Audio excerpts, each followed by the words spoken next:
everyone. Welcome to President Nixon's presidential correspondence dinner. My name is Bill Cosby, and you should know me from the Bill Cosby Show, obviously. So we better get this started before Nixon just kind of quits on us, am I right? Be prepared to stay here for a while, because while we film about an hour of film, you will only see about 8 to 10 minutes. Now, our first person will be Carl Bernstein. He's a reporter that covered Watergate. Boy, we all know how that turned out. Everyone, now welcome Carl Bernstein and give him a round of applause.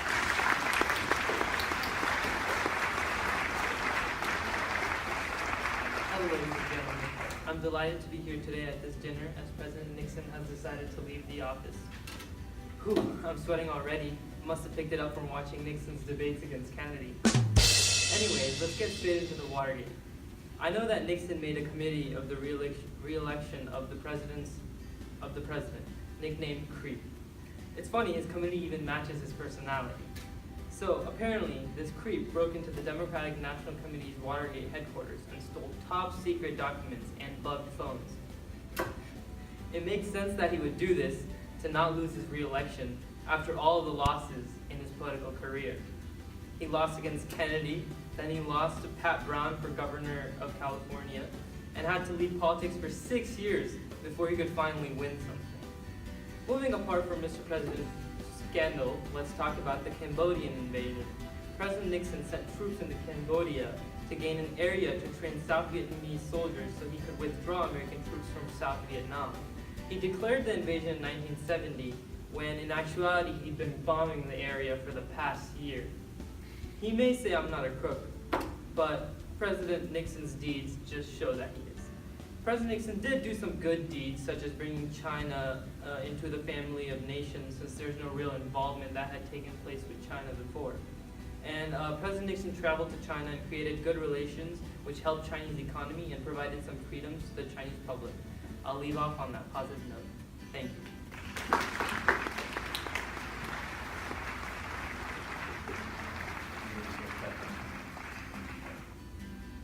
Now, Mr. President, don't leave quite yet. There's still plenty more where that came from. Next person coming up to say a few words is our #1 tennis player, fresh out of beating Bobby Riggs. Wow, what a win. If you haven't seen that win, I recommend that you should. All right, now Miss Billie Jean King, you can now take the stage.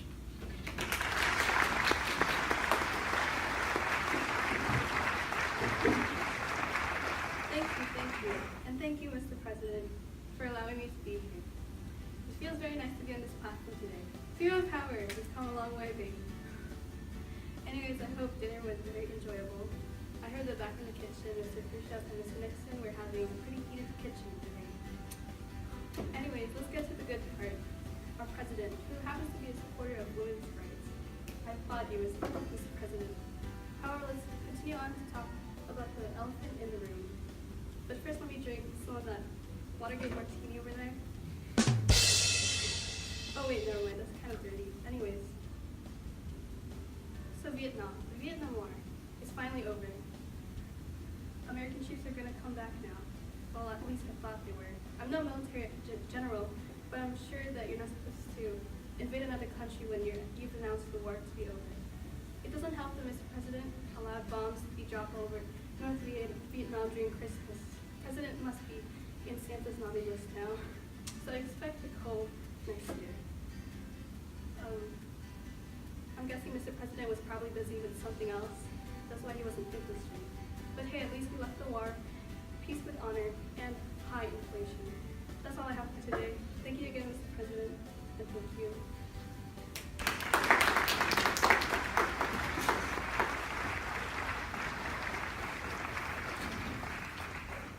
Well said, Miss King.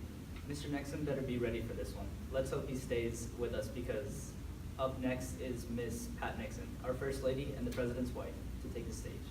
Don't go too hard on him, Miss Nixon.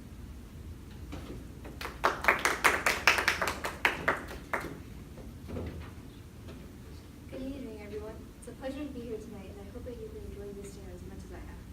Now, I know that many of you know my husband as an introvert, not very outspoken. But let me just say, he was not like that when we were young. Why, when we first met, he asked me out on a date that same day. I couldn't believe it. I thought he was crazy, so all I said was, I'm busy. I know, that sounds a little bit straightforward. But what was I supposed to do? I just met him. Then after our third meeting, he said, "Someday I'm gonna marry you." My response? Nothing. I just laughed. Sometimes I felt a little bad for him, but he was really persistent. He ended up courting me for about 2 years when I finally agreed to marry him. I don't know what made me say yes, but maybe it was a sense of adventure, maybe his brilliant mind, or maybe I was just tired of him following me like some lovesick puppy. All jokes aside, I couldn't be happier in our marriage. Now, our marriage wasn't special or anything, and I was prepared for a nice, normal marriage, one without politics and all that. Next thing I know, my husband's the president, and I'm the first lady. Being the president requires a lot. Let's just say that he was an introvert in an extrovert's position. Not the best combination. He was often impatient and awkward in public, but I can assure you, behind the scenes, he was definitely a more sensitive and thoughtful man than his love. I am saddened by the fact that my husband will be resigning so soon, but I will continue to support him through thick and thin and in the years to come. My husband needs all the hope he can get. I'm very grateful to have had an opportunity to speak, and thank you all for the support that you've given to my husband and I. Thank you for having us. Thank you, and good night.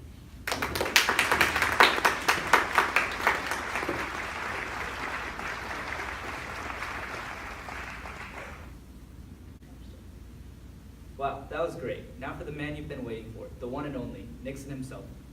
Come on, Mr. Nixon, you can't leave on us yet.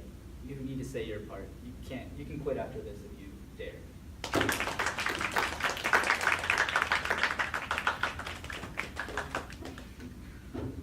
Hello, my fellow Americans. What a night. I'm sorry to inform you that I'll be wearing glasses tonight due to an unfortunate incident involving hippies and pepper spray. We have chumps from all over the nation here tonight to talk about my minuscule errors as president. Does no one want to even acknowledge my amazing capacity to take down hippies wherever they rise? I even made friends with the Chinese, and Johnson didn't even talk with them. Yes, I might have replaced American jobs for foreigners, unfortunately. But that was to get our soldiers out of Vietnam and to end the war. I even sent tons of guns to the Middle East and our allies, and I'm sure that'll help us in the really long run, guys. It's gonna be huge. Most importantly, I sent a man to the moon. I even beat those Russian dogs from getting their dirty paws on that moon. Yes, I may have been creeping people out at Watergate, but it'll get a lot worse. Trust me. In 2008, it'll even get legal. Mr. Reporter, I don't see you ever talking with the Soviet Union and not accomplishing anything. Try not to remember me by my one tiny scandal. Remember me by the good old times, fighting communism in kitchens and ending that dang war in Nam. Just know if this happens again, I'm gonna send creep after all of you. Good night. All right, thank you for joining us on this wonderful Correspondence Dinner. Now, Mr. Nixon will now say our final thanks. Well, I guess that's all, and we won't be doing this